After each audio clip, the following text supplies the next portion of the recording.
What up, guys? The Bench Buddies are back with another college basketball video. And this week, we got our Week 7 picks. Not too many games to choose from this week as some games got canceled due to COVID. And, it's Christmas time, so a lot of teams are taking off the holiday. But we're going to get right into our video here. And first, we're going to talk about last week. Pretty terrible performances from us. Good thing we didn't put any videos out there for sports betting, because we would have looked like fools last week. But, Ty coming away with technically the victory at 5-5 last week. I got 4-6. Just not even, I don't even think we want to talk about it. Just a bad week. St. Bonaventure sucks. I'll say that. Yeah. And we'll just start here with our first game on Tuesday. I think this is going to be a very interesting game.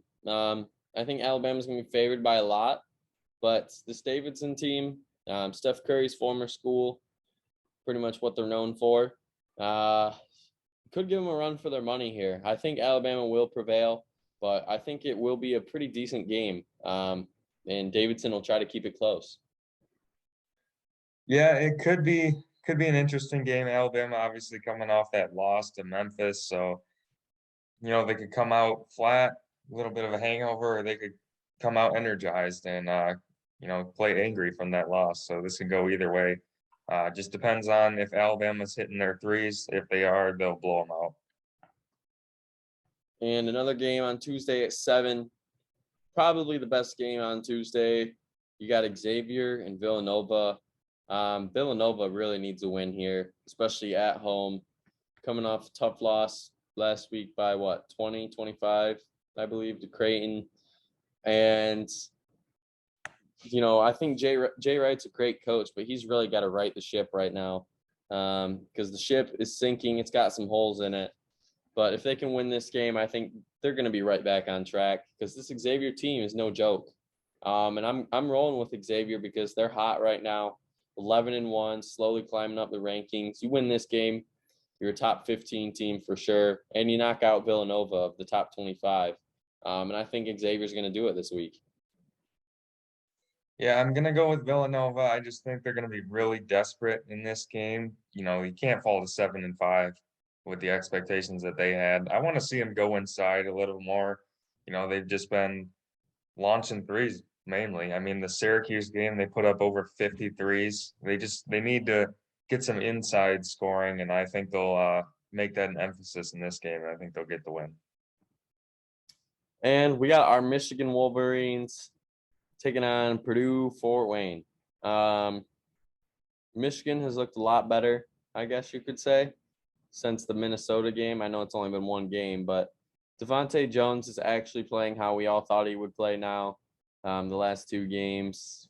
But there's still lots of work to be done for this Michigan team. But at least the only bright spot is Diabate is really kind of carrying this team on his back, in all honesty. Dickinson, he's going to dominate when they don't have another big. But having that versatility with him, Houston and Dickinson, all out on the court at the same time, finally now starting, I think Juwan knows what's going to happen for the bigger picture here. And I don't think he's really too concerned about these non-conference games as much as, us Michigan fans and the commons think. He's really just trying to build this team up for Big Ten play. And hopefully, he's doing the right things. Yeah, obviously, I think Michigan should kind of coast through this game, but they got to keep finding ways to win if their shooting isn't there. The start of the season, from what we've seen, if they're having a game where they're not shooting the ball well, it's going to be an embarrassing loss. That's what it's been so far. So they got to figure out, how to play well in a game, or, play decent enough to win a game when they're not hitting outside shots. They haven't done that yet. So maybe this is the game where they can figure that out. And we got the Michigan State Spartans and going against Oakland here. I think we haven't really talked about this Spartan team. It's been pretty quiet over there in East Lansing, but Izzo, great coach, still doing his thing. And what's going to be the story when you go into March for Michigan State? Is it going to be great early in the year? Kind of coasted through Big Ten play, got lucky, or is it going to be pretty dominant this year in the Big Ten? And I think that's going to be the big thing for Michigan State going into Big Ten play after this game. If they can be a top 4 team in the Big Ten, which right now they're projected to be, I think this team come March is going to be a scary team to play. But for this game and this game only, I think Michigan State's going to cruise to a victory. Yeah, all bias aside, I'm going to say Tom Izzo has done an incredible coaching job this year. I mean, this team does not have the best athletes by any means, but if you watch them play, they're getting 25, 30 points in transition every game, just getting the ball, even on made shots. They're just getting the ball, getting right down the court, and they get a layup in 5 seconds. So this team steals a lot of points from you that they don't really have to work for. And that's why they're this good. That's why they're the number 11 team. I think they should dominate this game, and they're going to be a team to watch out for in the Big Ten. And at 9, we got Kansas in a tricky game for them going against Colorado in Colorado. What better way to close out the night on Tuesday than a pretty good game that's going to go under the radar. Colorado's got a lot to prove right now. If they can win this game, they're going to start turning some heads. But if Kansas, wins this game, really nothing's going to happen. But I think Colorado, this is kind of their Super Bowl in a sense, and they're going to get their best game, for Kansas. But I think Kansas will prevail and pull away late in the second half. Yeah, I got to go with Kansas. I'm just not that high on Colorado. This is more about them. Obviously, like you said, it's not an easy game going on the road out west right before Christmas. It has all the makings of an upset. The only thing it doesn't have is a really good team that they're playing against. Because Colorado struggled a lot this year, losing their leader last year, McKinley Wright. So I think Kansas has too much for Colorado. And another good game if you're looking for 2 teams that need a win. Marquette and UConn, and I'm kind of surprised that both of us are going with Marquette here, in all honesty. I think it's more or less just because it's a home game for them. And, they've played 12 games. These teams they've played have all been really good games. The 4 losses, have been close games, not really gotten blown out in any game. Just towards the end of the game didn't go their way. But UConn, on the other hand, has really good wins, and then they have some really ugly losses out of those 3, that were like, how did they lose to this game? And I think, Marquette with Shaka Smart, I think I've always been high on this team, this year. You've heard me talk about them. I've been picking Marquette. They're bound to win a big game, and I think this is the one. Yeah, these are 2 good teams in the Big East that are really inconsistent so far this year. But I think Marquette playing at home, Shaka Smart's done a great coaching job with this team, and I think that continues here. Marquette's a good team. They've shown that at times, but they got to get more consistent, and I think that starts with a win here over UConn, who's kind of sliding a little bit right now. And on Wednesday, kicking off the Wednesday games, you got Murray State, who's 10-1 right now. Definitely going to fly under the radar just because they are not a Power 5 team. And you got Auburn, who I don't think they were really expecting this Murray State team to be this good when they scheduled them, in all honesty. Definitely going to be a lot better game than people were projecting it probably going to be. But I think you still got to roll with Auburn here. It's at home. It's always tough to go in and win on the road. And, it's always tough to be a non-Power 5 team, upset a ranked team at their place. So I just can't see it happening here. Yeah, not an easy game for Auburn playing a tournament team. Murray State just beat Memphis the game before Memphis destroyed Alabama. So this is a good basketball team. They're probably an 11 to 12 seed right now in the tournament. But Auburn has really impressed me so far. I think they're a top 10 team, and I think they'll prove that in this game. I think they should coast by Murray State. At 6:30 on Wednesday, we got Providence, who just became ranked this week, going against Patrick Ewing's Georgetown Hoyas.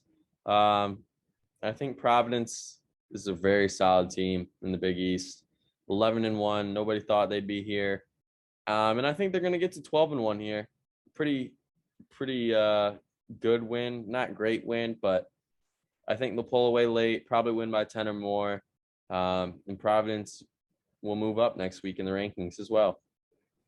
Yeah, Providence should coast in this game. I've been kind of disappointed by Georgetown. It looked like they were starting to build some momentum last year, winning the Big East tournament, and now they've just gotten off to a really slow start. So disappointing for them, and I think it continues here. Providence has proved that they are a really good team, and they'll go out and prove it.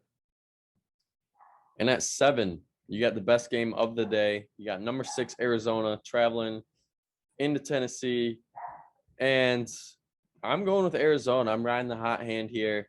I know they're probably going to lose eventually, but I think if they win this game, top 5 team, no doubt, possibly even top 3, just because they're going into ranked team's place.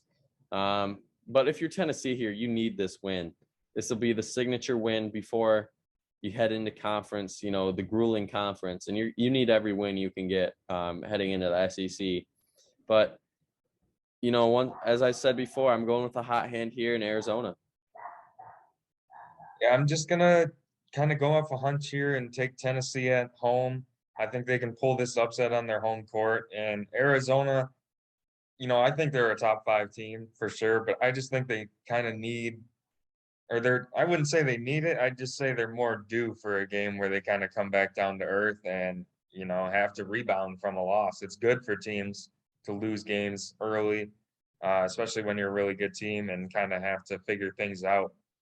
So I think Tennessee is going to be able to pull this off on their home court. I do think Tennessee is a good team despite not really having a marquee win yet. So I think they'll get it here and prove themselves to be at the top of the SEC.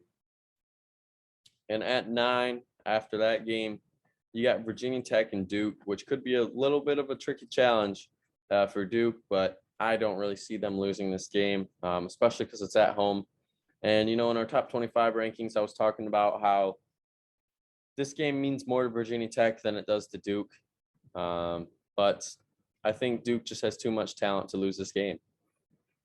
Yeah, I just don't see Virginia Tech going into Cameron and winning. That's the main thing here. But that's a good team. Virginia Tech just took on I thought a good St. Bonaventure team. Maybe they're not, but they beat them by about 40. So an impressive win for them. But like I said, going into Duke, I just don't see it happening. And on Thursday, we got Butler and St. John's, a game that probably no one's going to watch because it's getting closer to Christmas time. It's at night. I believe there's Thursday night football. But if you're still, a big college basketball fan, I would definitely watch this game because this is going to shape how the Big East, I think, is going to be played this year. 2 teams that are probably going to finish middle of the pack here, but coming to March, and if we're talking about March Madness, these are the games the committee and everyone's going to look at. How well did you play early in the year against your opponents in your own conference? And I think if you're Butler here, that's why I'm going with Butler. I think you need a road win early against a really good St. John's team who's flying under the radar here at 8-3. But if you're Butler, you can pull off this win, move to 8-4. Head into the new year. I think you're going to have a lot of positive things moving forward. Yeah, I think both of these teams really need this win. Obviously, Butler has struggled out of the gates. LaVall Jordan, Butler's head coach, he has a very hot seat right now. He needs to start winning games or he's probably going to be gone at the end of the season, unfortunately. So he really needs this game. St. John's really needs this game. They had hopes to make the tournament. They've struggled a little bit, lose this game, and they're going to be in some trouble. So I'm just going to go with the home team, St. John's, and I think they're the better team. I think just the way they play is going to be too much for Butler. Butler really likes to play really slow, keep it in the 50s. St. John's likes to just go up and down the court, and I think their athleticism is going to be too much for Butler. And the last game of the week, yes, I know it's only Thursday, but there's really no other games on for the rest of this week. You got Seton Hall versus DePaul at DePaul's place, and I'm going with DePaul in the upset here. A quiet 9-1 team, to say the least. And, you're in the Big East. You got to win a big game here and there to really be a contender in the Big East and to get that recognition from everybody around the country. And if you're DePaul, this is the game that's going to do it. Seton Hall, big wins this year. Obviously ranked 15th right now, but next week I think that's going to change because DePaul's going to pull the upset here, and all the fans are going to be storming the court after the game. I just think it's hard to jump on the DePaul bandwagon right now. Obviously, they've gotten off to a good start, 9-1.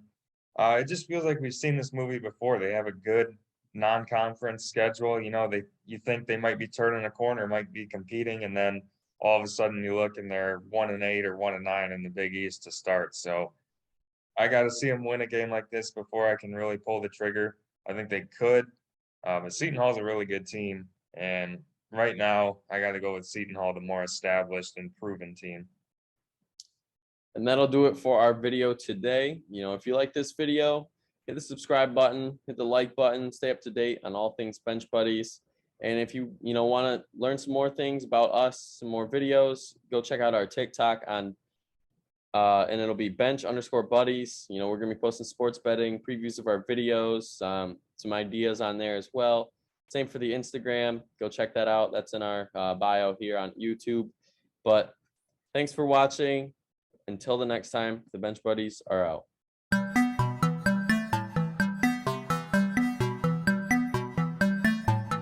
She never called back.